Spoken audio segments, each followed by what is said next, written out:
ninyo sa nangyayari ngayong pagtitipon dyan sa Liwasang Bonifacio? Binigla tayo ng INC, lumabas ito sa kanyang comfort zone at hindi lang isang malakihang rally but sila'y nanguna sa isang rally doon sa EDSA kung saan nag-cause ito ng malakihang traffic na hindi makadaan ang mga sasakyan. Sa tingin ng iba na inconvenient sila. Ito'y pagpapakita ng pagkakaisa ng INC kasama rin sa mga ibang grupo na nagkokondena sa patuloy na persepsyon ng katiwalian at kawalan ng hustisya sa ating bayan. Opo. At ito bang mga nagaganap, attorney, may epekto pa rin ho ba sa mata ng gobyerno o mas epektibo po ito na marami pa po mga kababayan o publiko na makiisa at ma-aware hinggil sa mga issue po sa ating bansa?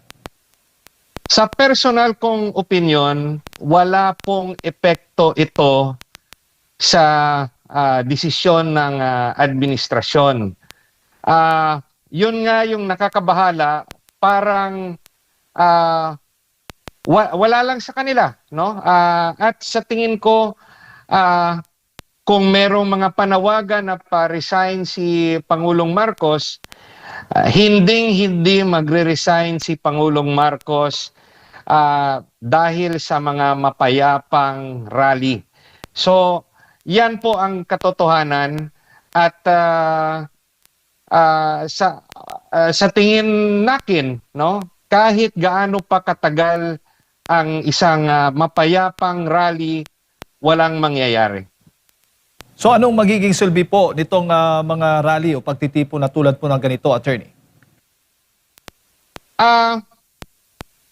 Ito'y dapat magbukas sa ating isipan na within the constitutional process, yung pagpapalit ng liderato ay sa pamamagitan ng eleksyon.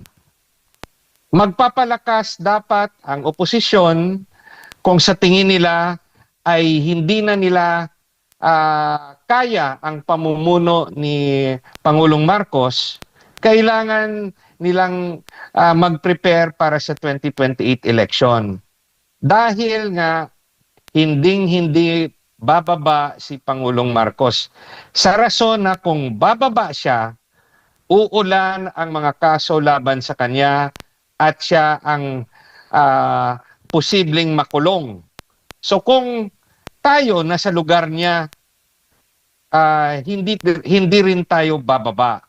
Kaya kung sa mapayapang paraan na within the Constitution, it is only through election ang kasagutan sa pagpapalit ng liderato. Opo, wala po ko ngayon yung Pangulo. Nasa Canada po. Ano pong pakiramdam po ninyo? Dalawang pwedeng rason yan. Yung isa,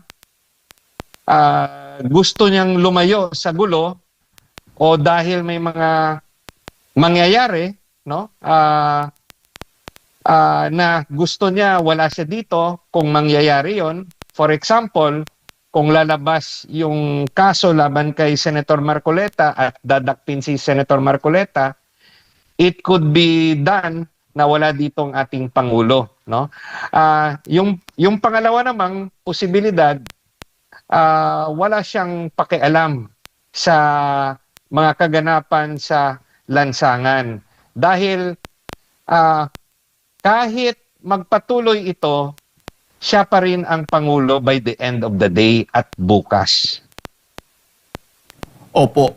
Pero attorney, ang lahat po ng mga nangyayari ngayon ay nakikita nyo ba o masasabi talagang may selective justice ang ating bansa? Di ba lumabas sa balita nung mga nakaraang linggo na nagsabi si Ombudsman Remulla na meron ng mga kaso na didesisyonan nila tungkol sa mga reklamo laban kay Senator Escudero at kay Senator Villanueva. Nabigla na lang tayo ngayon na mauuna pa yung kaso laban kay Senator Marcoleta. At yung sa tingin naman natin, yung mga kaso na inihain ng 18 sundalo na nagsasabing nag-deliver sila ng mga pera sa loob ng maleta sa mga personalidad na malalaking tao sa ating politika, ano na ang nangyari sa kanilang reklamo na kanilang ipinasa sa opisina ng ombudsman? May lalabas rin ba na charges na ifa-file sa Sandigan Bayan o hanggang ngayon ay under review pa rin yan? At meron nga iba, nagbalita rin na meron na rin kaso na naihain laban kay former Speaker Romualdez, pero hanggang ngayon wala pa rin tayong alam, no? Kung ano na nangyari sa kasong yon na I suppose criminal complaints. But we also have to understand na bilang isang abogado, hindi talaga aakyat ang kaso kung kulang ang ebidensya, no? Kasi pag pinaakyat mo ang isang kaso na isang base sa mahinang ebidensya at nagkaroon ng arraignment at pagkatapos ng arraignment madidismiss ang kaso, magkakaroon ng tinatawag nating double jeopardy. Hindi na siya pwedeng ma-file ng panibagong kaso based on the same complaint, based on the same actions. So parang malilibre na siya dahil na-dismiss ang kaso niya dahil nga kulang sa ebidensya. A prime example, for example, yung sa testimonya ni former Congressman Zaldico. Napaka-importante ng kanyang testimonya para magkaroon ng katiyakang conviction laban sa mga taong gobyerno. Pero paano siya makatestigo? Wala siya sa Pilipinas. Yun nga lang, yung sinasabi kong very concrete evidence ay yung mga testimonya ng mga 18 na sundalo na kasama yung mga Marines, no? Yung kanilang testimonya are positive testimony. Dapat, based on their testimony, dagdagan lang ng iba pang testimonya, gaya ng pagsabpina, let's say, ng mga record, no? Kung pwede, gamitin natin yung legislative process, ipabuksan rin yung mga bank accounts ng mga tinuturo nilang mga politiko, titignan, i-compare sa SALN, gaya ng kanila ginagawa kay Vice President Duterte. Yan yung sinasabi nating sana kung ginawa nila yon ng ombudsman at ng Kongreso, pag ginawa nila yon masasabi nating walang selective justice. Pero kung kanila lang i-strictly implement yung mga subpoena powers nila laban lang sa isang tao, at yan yung kay Vice President Duterte, masasabi nating bakit pinipili lang ang pagpapatupad ng batas. Sa tingin ho ba ninyo, attorney, itong mga pagtitipong ganito, mapipressure po si Ombudsman Rimulya o ang gobyerno mismo na huwag ituloy yung kanilang binabalak na paghahain po ng plunder case laban kay Marcoleta? 50-50. Hindi natin alam. Dahil pwede nilang tignan na the only way na humupa yung galit o pagpoprotesta ng INC ay hindi ituloy ang kaso kay Senator Marcoleta. Pero pag ginawa naman nila yon, magrereklamo naman yung kanilang mga kaalyado at magsasabi na natakot ang ombudsman sa ginagawang pagtitipon ng mga tao as led by the INC. So, yung makakasagot lang yan ay panahon. Tignan natin kung ano ang gagawin ng ating ombudsman, kung itutuloy niya ang kanyang paghahain ng kaso laban kay Senator Marcoleta. Kasi sinabi niya na nandyan na ready for filing So, pag hindi niya in-file for whatever reason, siguro masasabi natin na good for Senator Marcoleta at umubra ang rally. Pero yung tanong natin, titigil ba ang pakikilahok ng INC sa mga rally kung babawiin ang pagkaso kay Senator Marcoleta? Yung rally ba na ito ay dahil lang ba para kay Senator Marcoleta? Yan rin yung ating aabangan. Opo, bago ko lang ipasa kay Partner Admar, sa karanasan po ninyo bilang isang abogado po, attorney, mayroon na hubang mga kasong naabsuelto, hindi na ipagpatuloy dahil sa mga protesta or mga pagtitipong ginagawa tulad po na ganito? Wala akong maalala na specific instance. Baka nagkaroon na rin in the past, but I cannot recall of any. So, but a certain political conditions clearly has affected also the possible decisions of the authorities. Just like the case, for example, yung case ng mga ibang senador na sinabi nandyan na yung kaso, pero nung bumaliktad ng alyansa ay ipapatuloy pa ang pag-aaral. So, there are certain conditions that could affect the decisions of certain political figures or figures in government. Dahil pwede na rin mag-iba ang kanilang perception sa pag-aral ng ebidensya na nasa harap nila. A case could either go right or left. Pero kung yung kanilang personal na simpatiya ay magsasabi na ipadismiss ang kaso, o doon sila pupunta. Pero kung yung personal nila na konsensya magsasabi nga ituloy ang kaso, wala rin tayong magagawa. Yan po ang advantage when you are in power.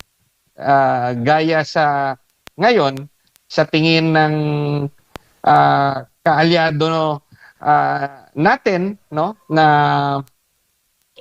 for example, the ombudsman who is a former DOJ secretary is allied with the sitting president. That is a natural and logical conclusion na may isip ng mga taong kumukontra sa mga pahayag o mga actions ni Ombudsman ni Remulla. Opo, attorney, si Admar ulit ito. Dito tayo sa plunder case ni Senador Rodante Marcoleta. Meron kasing binasura na ng Commission on Elections yung unang sinasabing election offense na nakomit dahil hindi nagbanggit or hindi na isama doon sa SOSE, At ngayon umusad naman ito sa ombudsman na umano'y plunder. Yung dalawang kaso na yon, wala ba itong hindi ba ito makakaapekto yung unang pahayag ng COMELEC dito sa naging decision din or magiging decision pa ng ombudsman na maghain ng kaso kay Senador Marcoleta?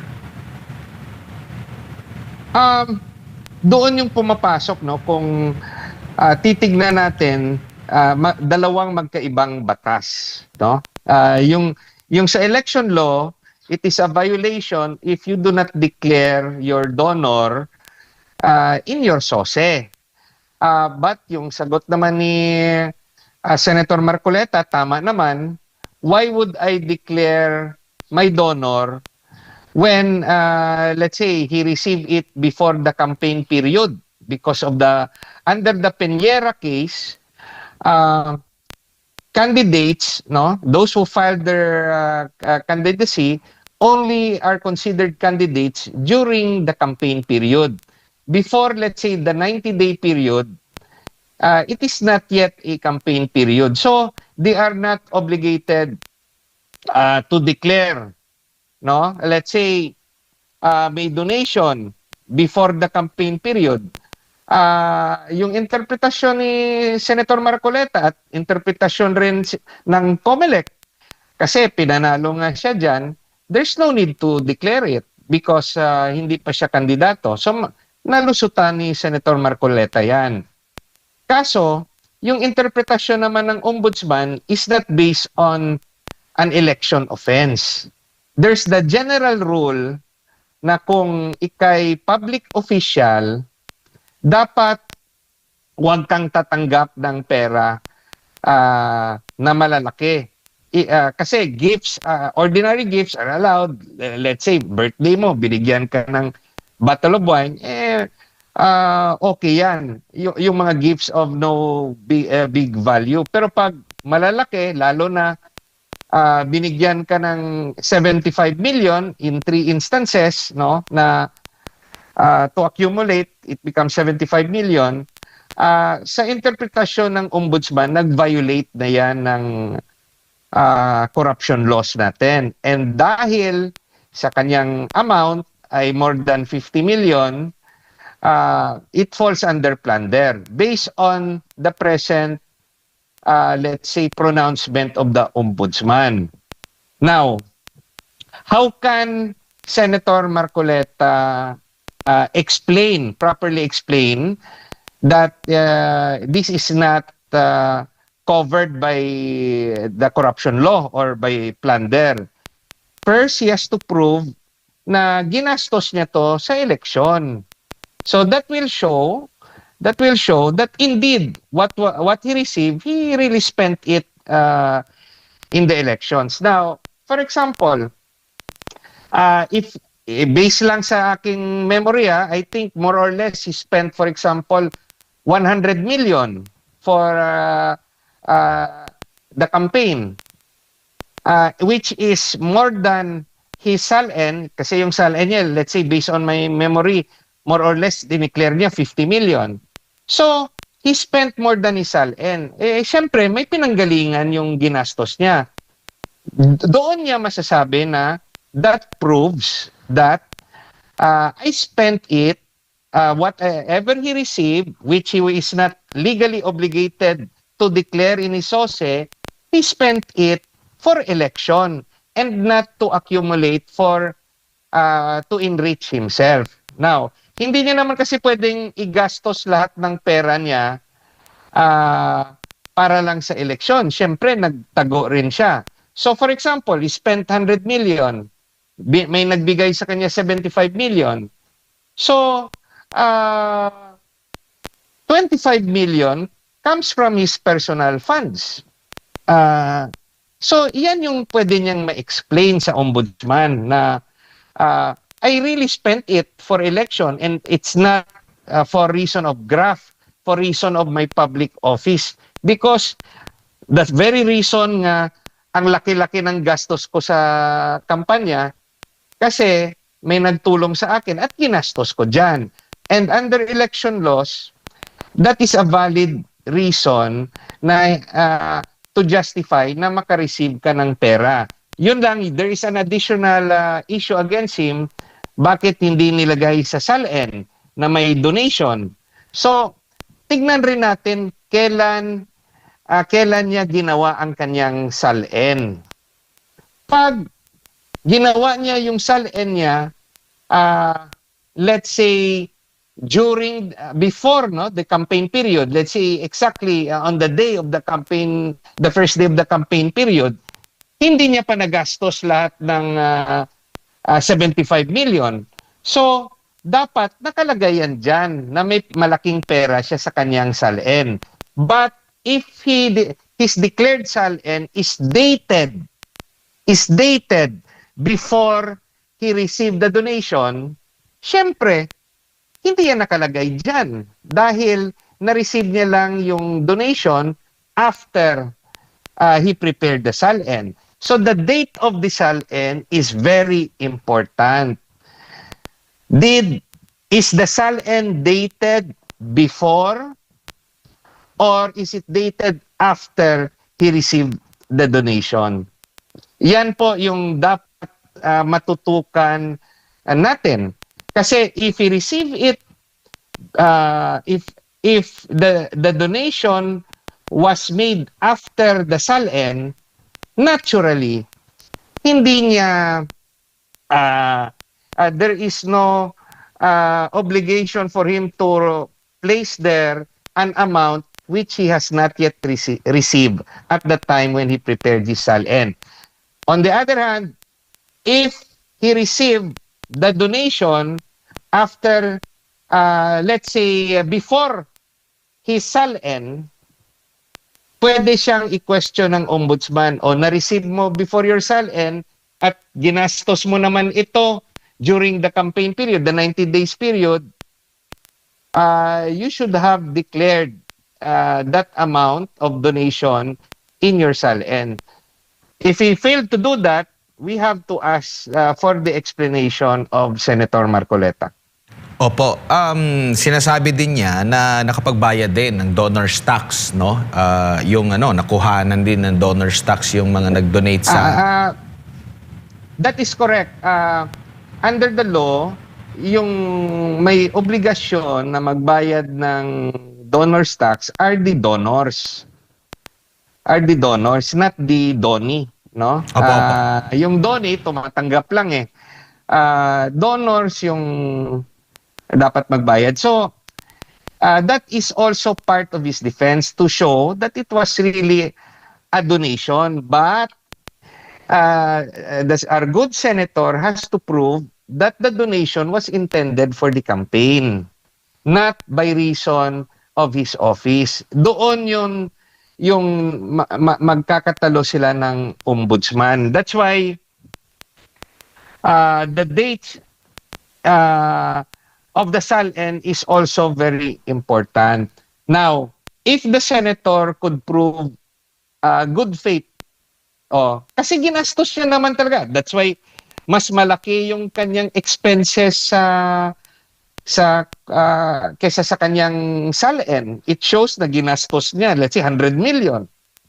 Yung SALN niya at some point in time is only 50 million. It proves that may kinuhanan siya ng pera by reason na kailangan niya yon para igastos sa election. So with that is an evidence that Senator Marcoleta could show to convince the ombudsman that clearly he did not commit plunder. Opo. Doon sa plunder law, attorney, meron bang kakibat na maliban sa pagbibigay, merong inaantay yung nagbibigay? Or kung magbibigay ka automatic, bawal na yun? It's like this. If you're a government official, no, the highest official and the lowest official, yung clerk, you're doing your government function. Pag may nagbigay sa iyo ng malaking halaga na let's say hindi mo kapamilya, as a stranger gives you money, there's already a presumption that that money is given to you by reason of your office. So it is now, you will now be on the defensive to show nga, no, binigyan ako ng pera dahil may utang siya sa akin. No, binigyan ako ng malaking pera hindi dahil sa opisina ko, dahil utang ito. Nang utang ako sa kanya. So it depends now on the use of that money, on the reason. But kung binigyan ka lang ng pera na walang rason, the presumption is just like yung akusasyon ng mga 18 sundalo. Namigay lang sila ng pera sa mga politiko. Malay natin, yung sasabihin ng politiko, para rin yan sa eleksyon. Sasabihin ng politiko,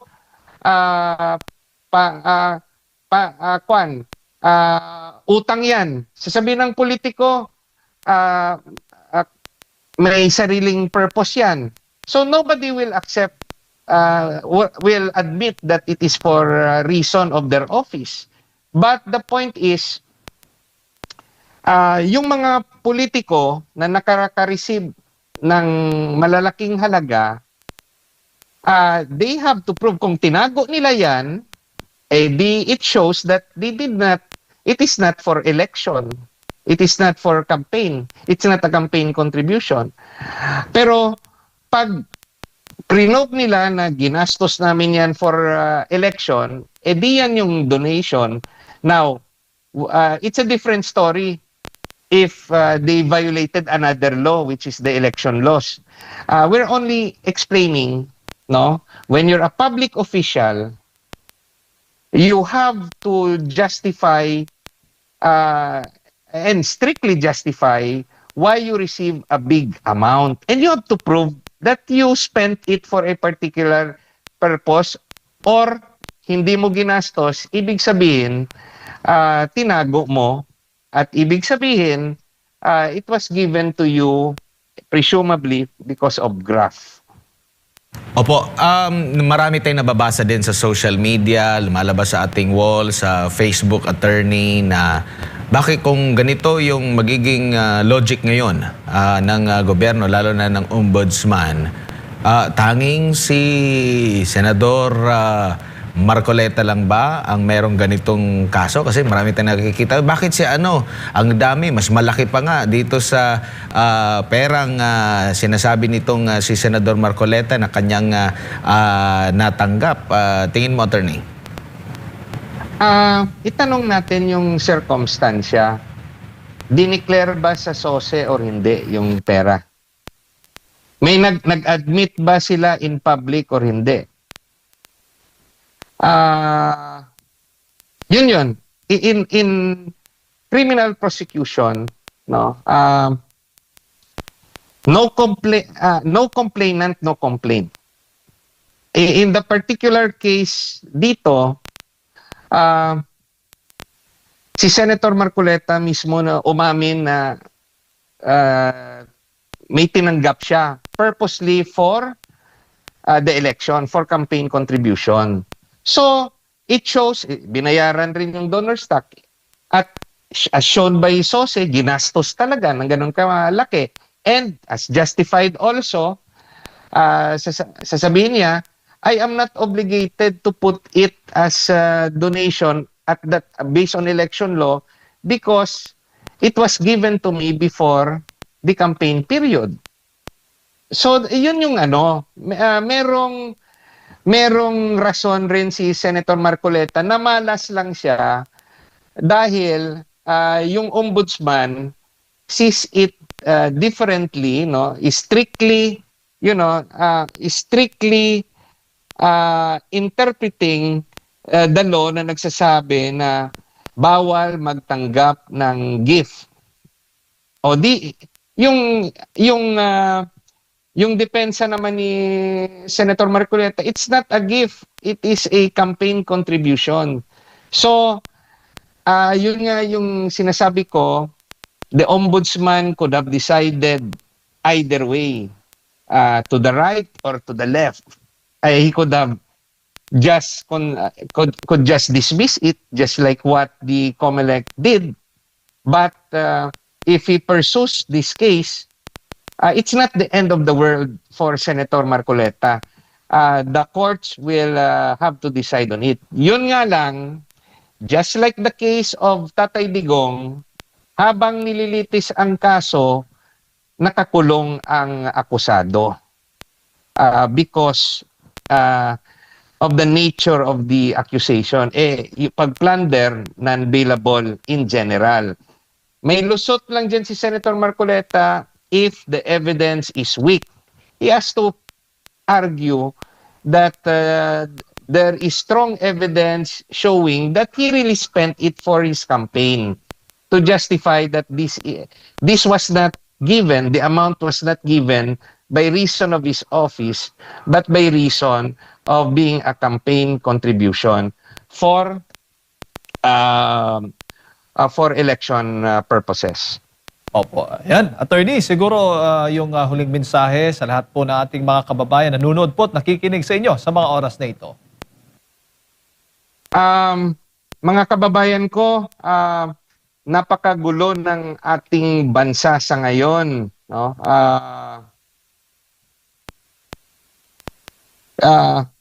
Mahirap, no, maging Pilipino sa ngayon. Naaalala ko tuloy ang stories of history, no? At yung mga sulat na libro ni Gat Jose Rizal, yung No Limitangere at El Filibusterismo. Yung mga nangyayari noon, umuulit pala. At yun ay applicable sa atin ngayon. Maraming salamat, SMNI. Thank you, attorney, at magandang hapon po sa inyo. Ayan po mga kababayan, si Attorney J.D. Hinlo, Deputy Secretary